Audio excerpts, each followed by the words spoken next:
मैं मिसेस खरे Lalbagh girls inter college के YouTube channel पे आप सभी का स्वागत करती हूँ। आज मैं क्लास 12 के लिए फिजिक्स सीरीज़ का 105 पार्ट लेकर आई हूँ। आज मैं बताऊँगी sensitivity of galvanometer and conversion of galvanometer into ammeter. धारा मापी की सुग्राहिता। धारा मापी बच्चों हम पढ़ा चुके हैं। इसमें उत्पन्न विक्षेप धारा के समानुपाती होता है। I बराबर C/NAB इंटू फाई क्या है, विक्षेप है।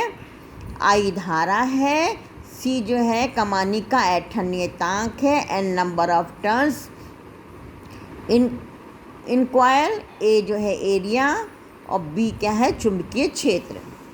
तो धारा मापी की धारा सुग्राहिता या करंट सेंसिटिविटी ऑफ गैल्वेनोमीटर, इसको SI से रिप्रेजेंट करेंगे। और इसकी धारा मापी की धारा सुग्राहिता कुंडली में प्रति एकांक धारा के लिए उत्पन्न विक्षेप से मापी जाती है, यानी विक्षेप अपॉन धारा। तो φI बराबर NAB/C। तो धारा मापी की सुग्राहिता N को बढ़ा कर बढ़ सकती है, A बढ़ाने पर बढ़ सकती है, B बढ़ाने पर बढ़ सकती है और C को कम करने पर बढ़ सकती है। ठीक है। फिर आइए धारा मापी की वोल्टेज सुग्राहिता, इसको हम SV से डिनोट करेंगे। φV है विक्षेप upon voltage φI into R। तो इसमें वोल्टेज सुग्राहिता NAB इन सब पे बढ़ाने से बढ़ जाएगी और इनको कम करने से बढ़ जाएगी। फिर धारा मापी का एमीटर में रूपांतरण। एमीटर जो है एक ऐसा यंत्र है जो धारा की प्रबलता एम्पियर में नापता है, एमीटर। और जो धारा की प्रबलता मिली एम्पियर में नापता है उसको मिली एमीटर कहते हैं। एमीटर है तो एम्पियर में नापेगा। ये चीज़ है कि एमीटर जो है वो एक तरह का धारा मापी ही होता है बच्चों, जिसे परिपथ में श्रेणी क्रम में डाल दिया जाता ताकि नापी जाने वाली धारा पूरी धारा इसमें से होकर जाए।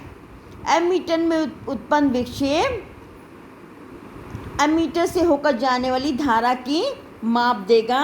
क्योंकि एमीटर की अपनी कुंडली का भी कुछ प्रतिरोध होता है, अतः इसे परिपथ में श्रेणी क्रम में जोड़ने पर परिपथ का प्रतिरोध बढ़ जाएगा, जिससे परिपथ में धारा घट जाएगी।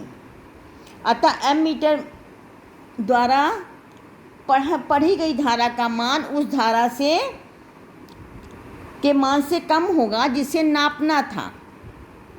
अतः यह आवश्यक है एमीटर का अपना प्रतिरोध जितना हो सके कम होना चाहिए ताकि इसे परिपथ में डालने पर नापी जाने वाली धारा का मान ना बदले। अब देखिए, ये आप मान लीजिए एक परिपथ है, R1 R2 रेजिस्टेंस है और ये इसमें एक सेल लगा हुआ है जिसका EMF है E।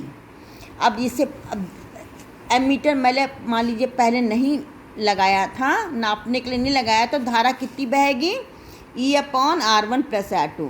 फिर धारा नापने के लिए आपने एमीटर लगा दिया है, इसकी भी कोई कुंडली है। देखिए धारा मापी की कुंडली है, उसका भी कोई रेजिस्टेंस होगा, उसको हम RA ले लें।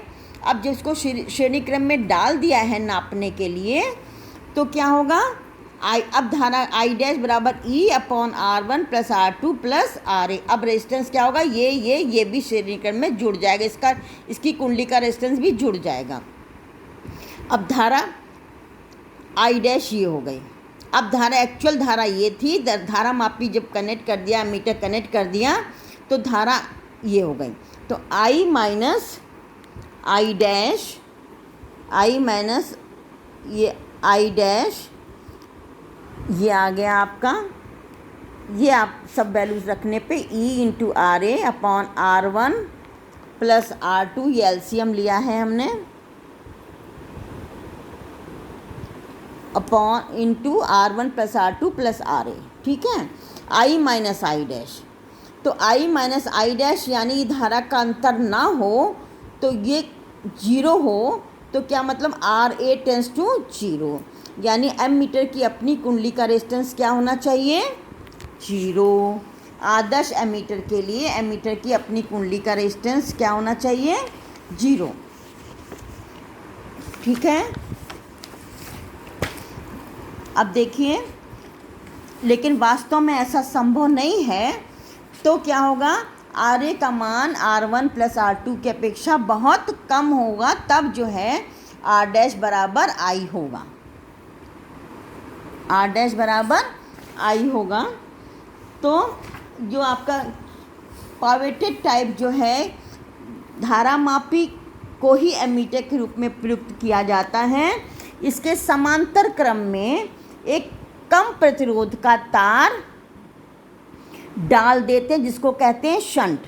ये धारामापी के समांतर क्रम में कम प्रतिरोध का तार लगा देते हैं जिसको कहते हैं शंट। इस प्रबंधन का ये पूरा जो है, अब देखिए ये समांतर क्रम में आपको मालूम है तुल्य प्रतिरोध जो है कम वाले से भी कम होगा, यानी इस पूरे का प्रतिरोध जो है ये आपका शंट कम रेजिस्टेंस है, इससे भी कम होगा। समझ में आया? तो अब ये जो है ये परिपथ की धारा में कोई विशेष परिवर्तन नहीं होगा, ये एमीटर की तरह कार्य करेगा, ठीक है। और शंट लगाने का एक और भी लाभ है, यदि शंट ना हो तब परिपथ की पूरी धारा कुंडली में से होकर जाती है। इस दशा में धारामापी द्वारा अधिक से अधिक उतनी धारा नापी जा सकती है जितनी की कुंडली में पूरे पैमाने का विक्षेप हो जाए। शंट के होने से परिपथ में धारा का केवल एक छोटा भाग ही, देखिए धारा का केवल एक छोटा भाग ही जो है धारामापी से गुजर रहा है, बाकी भाग शंट से गुजर रहा है। शंट जो है का मान कम है, प्रतिरोध कम है, तो ज़्यादा धारा इधर से जाएगी, कम धारा IG धारा इधर गैल्वेनोमीटर से जा रही है, तो बहुत कम धारा जो है गैल्वेनोमीटर से जाएगी, ज़्यादातर धारा जो है शंट से होकर निकल जाएगी। अब कुंडली का विक्षेप, क्योंकि धारा के अनुक्रमानुपाती है तो कुंडली में विक्षेप बहुत कम होगा, अतः तब परिपथ में पहले से कहीं अधिक धारा होने पर कुंडली में पूरे पैमाने पर विक्षेप होगा। अतः इस प्रकार शंट युक्त धारामापी अधिक मान की धारा को माप सकता है। शंट ना होगा, पूरी धारा इसमें से जाएगी, तो जितना पूरा विक्षेप होगा उतनी धारा पड़ी जा सकती है। लेकिन जब शंट लगा देंगे तो अब कम धारा जाएगी तो कम विक्षेप होगा, तो और पूरा विक्षेप होने तक उतनी धारा पढ़ी जा सकती है, ठीक है। तो इससे हम शंट लगाने से हम इसकी रेंज को बढ़ा सकते हैं, ठीक है। अब देखिए दोनों ये समांतर क्रम में है, इसमें बहने वाली धारा इंटू इसका रेजिस्टेंस है जी क्या है, गैल्वेनोमीटर की कुंडली का रेजिस्टेंस, I माइनस IG इसमें बहने वाली धारा है, इंटू ये रेजिस्टेंस S क्या है, शंट का रेजिस्टेंस है, तो ये दोनों बराबर हो गए, तो S बराबर IG upon I minus IG into G।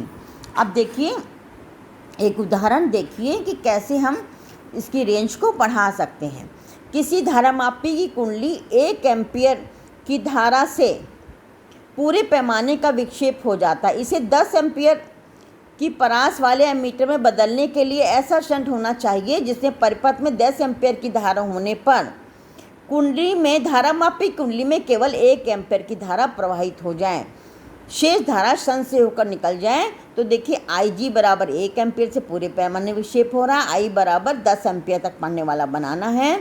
S upon SG बराबर देखिए I upon I minus IG 1/9। तो इससे क्या होगा, इसका मतलब हुआ कि हमें ऐसा शंट लगाना चाहिए जिसका मान गैल्वेनोमीटर की कुंडली के प्रतिरोध के मान का 1/9 भाग हो।